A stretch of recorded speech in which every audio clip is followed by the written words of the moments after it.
So yeah, welcome to our third day of Refugee Week, first 2 days of the Congress. And this evening we have Pam from the City of Sanctuary, so thanks for coming. And she'll be talking about what City of Sanctuary does and why it's important in Leicester, and then we'll have the fire. Also, Ambrose is going to be recording this. Is everyone okay with that? Wherever I go, I turn around and there's him with a camera taking photos. So yeah. Okay, thank you. Well, first of all, thank you for inviting us. Congratulations for those of you who have produced that magazine. I think it's fantastic. Well done. And I know quite a few of you already because you come in and volunteer with City of Sanctuary. But what I'm going to do tonight, and I know I'm not as good as the Zimbabwean choir, as soon as they get here, I'll sit down and shut up because they're much more fun than I am. But what I will start off by doing is telling you just a little bit about what City of Sanctuary is and what we try to do. I think if you've read the leaflet, you will have some sort of idea about the problems asylum seekers face. One of the things that it's hardest to get across to people is just what a rotten life you have if you arrive in this country as an asylum seeker. They interview you at Croydon, and from then on in, your life isn't your own. You have no choice about where you live. You're allocated to a city, and you can be moved from that city at 48 hours notice to somewhere totally different, just as you're beginning to build up a network of friends. So you have no autonomy about where you live. You're not allowed to work. You have minimal benefits.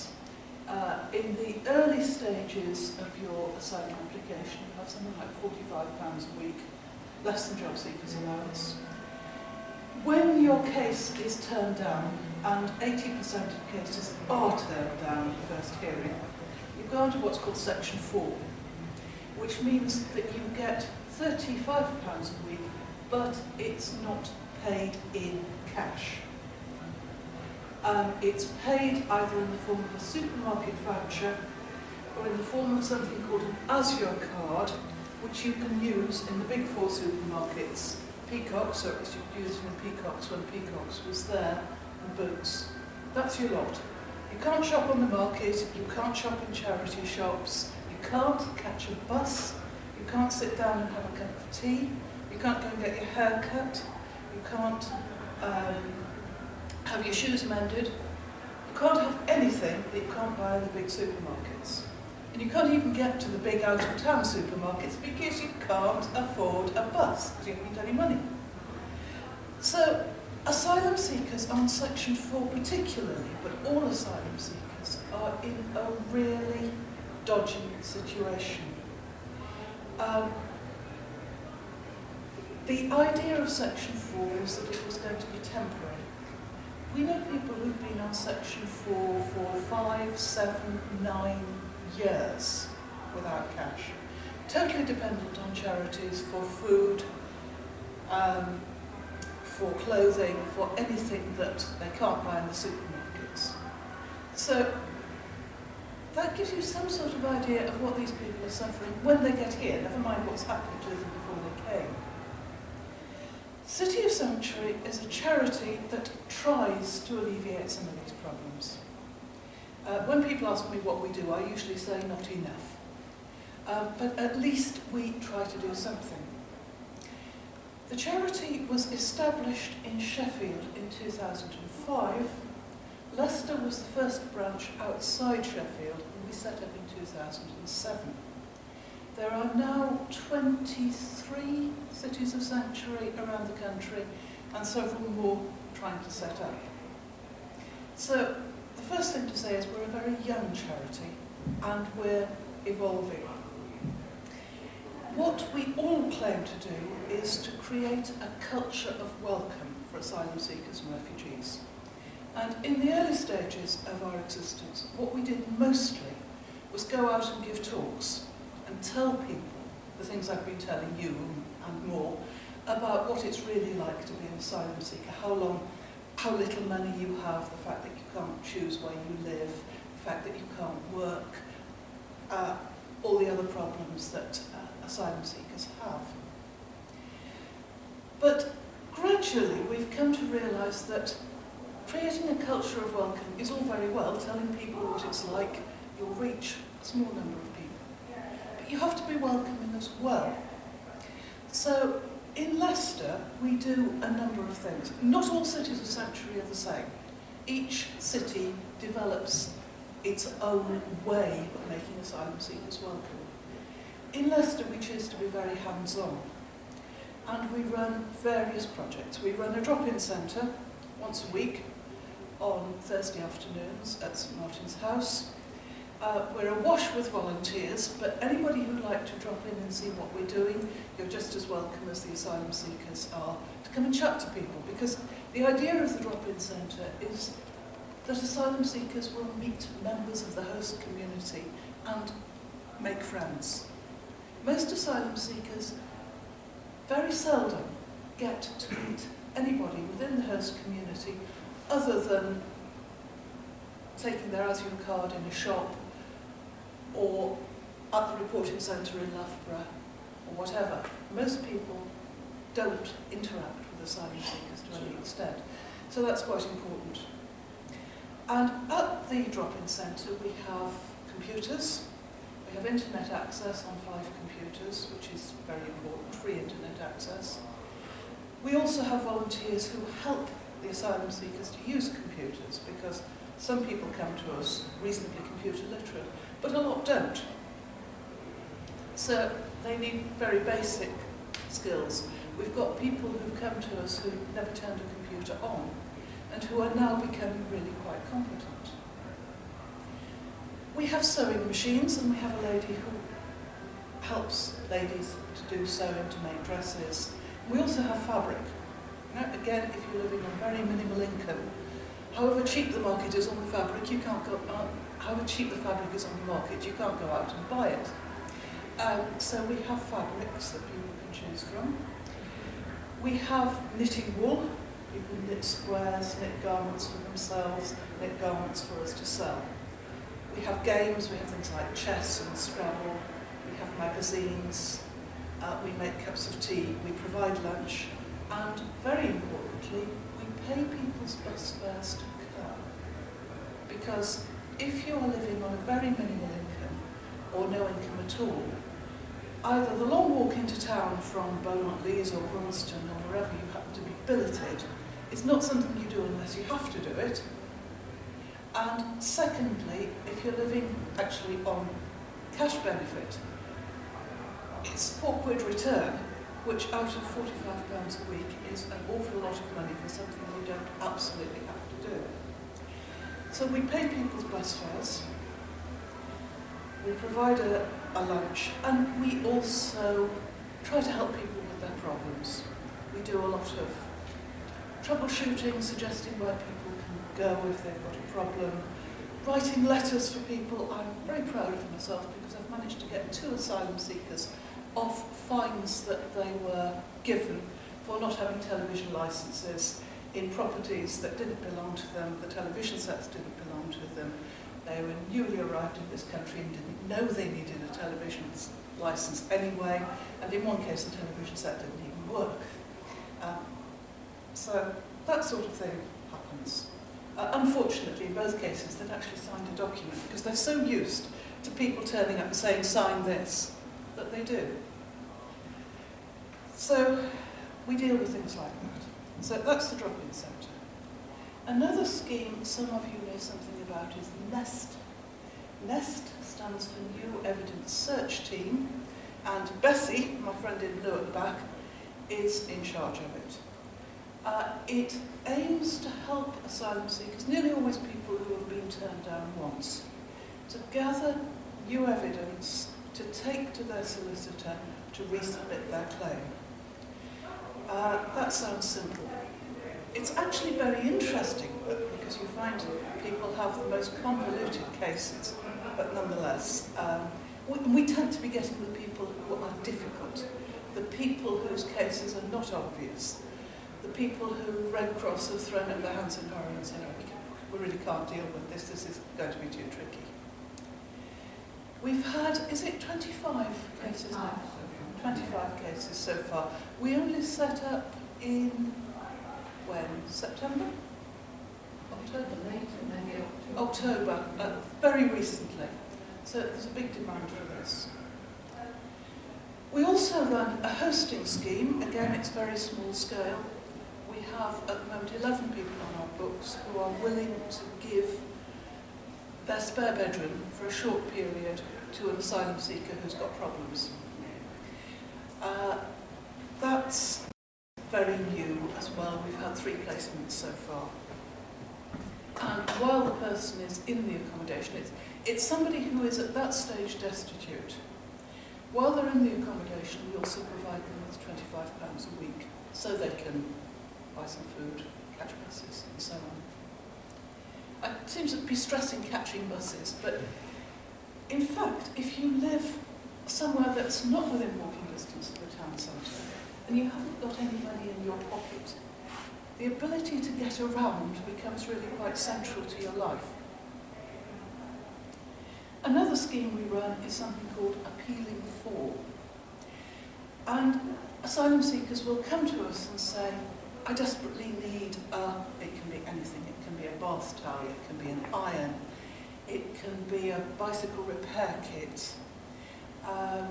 Sometimes they're very optimistic. One of the things on the list at the moment is a webcam. I'm not wholly convinced they're going to get that, but we'll see. But more often it's kitchen and household equipment. What we do then is we circulate their requests every so often to all our supporters. We have 600 plus supporters. And the supporters, if they happen to have a spare iron, a spare bath towel or whatever it is, they get in touch with us and we try to marry up the bath towel and the person who wants it, the iron and the person who wants it. Often it's things like music centres. People are in accommodation, they're lonely, and they want something that makes a bit of noise to make their life a little bit brighter. What else do we do? We used to, I mentioned the ASIO cards, we used to run something called voucher exchange scheme.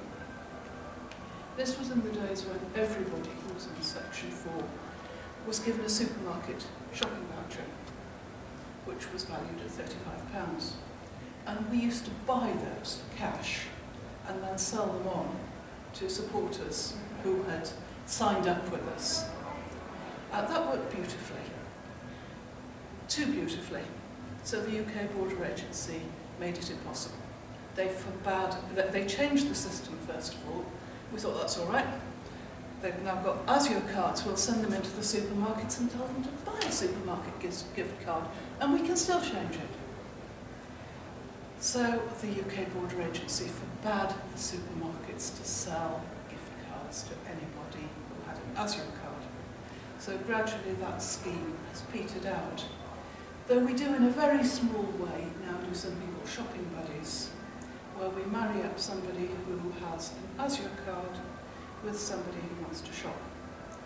And the supporter and the asylum seeker go to the shop together, and the supporter chooses what they want to buy, and puts it in the basket, and they walk through the till, and the asylum seeker swipes their ASIO card, which works like a debit card, except you can't get cash back on it. They walk outside the shop, and the supporter looks at the tab and says, oh, okay, you spent £34.75. Here you are, £34.75 in cash. So it's a way of getting a bit of cash to people. Have I missed anything out? English, yes. We run English classes on Tuesday nights. I think we've got about 10 people going to the English classes at the moment. Is it more than that now? It's certainly divided up into 2 halves. Total beginners, because we have some people come to us who have virtually no English, and classes for people who want to improve. They too are held at St Martin's House. We did used to run something called a fans group, which is a sort of conversation circle. That we may revive, but it's moribund at the moment. But it had the same purpose. Because we feel that if you come to this country as an asylum seeker, the one thing you can take away from you, even if you're deported, and we've just heard very sadly that 2 people we've known for a good few years have just been deported back to Sri Lanka. The thing you might, with a bit of luck, go back with is the ability to speak reasonable English. And that may well be of benefit to you when you get back home. You've at least learnt something. You may be able to get a better job back home if you survive being sent back to the regime, because the UK Border Agency is by no means too fussy about where it sends people back to. We do know of cases where people have gone back and been found dead in a ditch. Okay, I think that's about enough. May I have one? Yes, you can. Please. Would you like to come forward and I'll sit down? Okay. One of the things that we find is that most of the asylum seekers are well educated. Many of them have got professional qualifications of various kinds, and of course they can't use them. And so they gradually become de-skilled and they become very depressed. And getting them out of the home and meeting people is one of the very valuable things we do. We are also told, and I think there's a mention in your booklet, that all these people are scroungers and they misrepresent and so on. We've known over the 3 or 4 years that we've been working with them, we've probably known about 400 asylum seekers. And among those, I can only think of 2 who I wouldn't trust. 2 who have got problems of various kinds. The rest are nice people who it's good to know. One other thing that fits in with what Pam was saying, when people get leave to remain, you would think, oh, everything's fine for them now, they can be happy, they can go on. But that's the very point at which many of them become destitute, because they are turned out after 28 days, they're turned out of their special NAS accommodation, and they have nowhere to go. They apply for the benefits they're now entitled to, like job seekers allowance, housing benefit, children's benefit, things of that kind. But our system is so overloaded and so inefficient that it often takes 8 weeks or more to get the benefits through. Or more. Or more. We're supporting a couple at the moment who weren't eligible for council accommodation when they got leave to remain and went into private accommodation. And you begin to see, under those circumstances, just how difficult it is for people. Because you get a private rented flat, okay, but the agent wants a cut. They want some money up front. They want a month's rent up front. And if you've been on an ASIO card, as this couple had, for at least 3 years, you haven't saved any money. You've no way of doing it. You never had any cash. And so we put up the money. Now, these people have gone into private rented. That was at the beginning of December. And their housing benefit now in March has still not come through. Their job seekers came through last month. Their housing benefit is still not through. So we're supporting them, but if we didn't, they'd be on the streets. So these are the people that the hosting scheme is intended to help. And we have an agreement that it's for 8 weeks, so that we hope that there's light at the end of the tunnel and they will have enough cash to look after themselves after that. Doesn't always happen, but at least we do something to help in the process. We do have lots of people who are destitute and who are either sleeping on the street or are doing what's called sofa surfing, going around friends and sleeping on sofas, sometimes climbing into places through open windows and finding somewhere to sleep. And that goes on for quite a number of people. So those were the little bits of things I wanted to add. Mick, do you want to add anything? I was going to say, sorry, just to interrupt you, the choir is here, Choir. apparently. Okay. So maybe if anyone has any questions, we can start, or maybe talk about refugees in Leicester, USA. Yes. I mean, maybe some of the stories that you've had, or particularly Yes. successful stories. Okay. But do you want...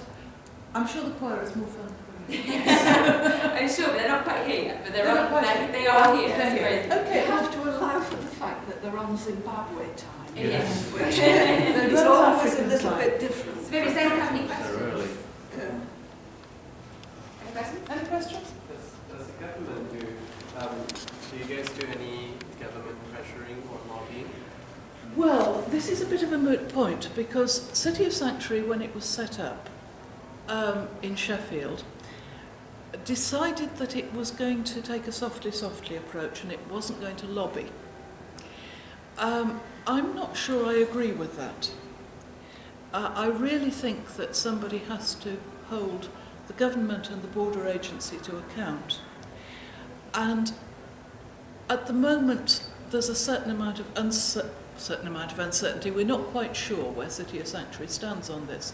But we in Leicester certainly do quite a lot of advocacy for individuals. If you read the magazine, Matthew has written about his friend Zulfikar, and we've had a fair few dealings with Zulfikar. Bessie can tell you more than I can. He rings her 9 times a day. But we have done quite a lot of lobbying on his behalf, writing to MPs, writing to the UK Border Agency and so on. Not terribly successfully, it has to be Just said. that illustrates another point. Zulfikar is a man from Kashmir, Pakistan.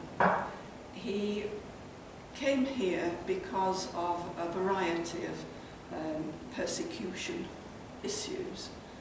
He has a false leg because he had to have it removed after being hung up by his heels for a period. He was tortured for 2 months. And then he was living on the Narborough Road in Nass accommodation, and on his visit, his fortnightly visit to Loughborough, he was picked up and sent into detention at Harmansworth, which is near Heathrow. And he was not allowed to go back to his accommodation to pick up any of his belongings. So he has lost 2 suits, a coat, some new shoes, his medication for his leg, his degrees, his certificates, everything. He's lost all sorts of things. They managed to pick up some of his clothing, but it tended to be the old stuff that no one would want. So it's all stolen. No one so far has taken any responsibility for this. So I'm lobbying the local MP who are in London and so on. But this is the sort of thing that goes on. People are treated like objects who can be just moved around and who just really are treated without any consideration at all. So I'll stop there and let these good people take over.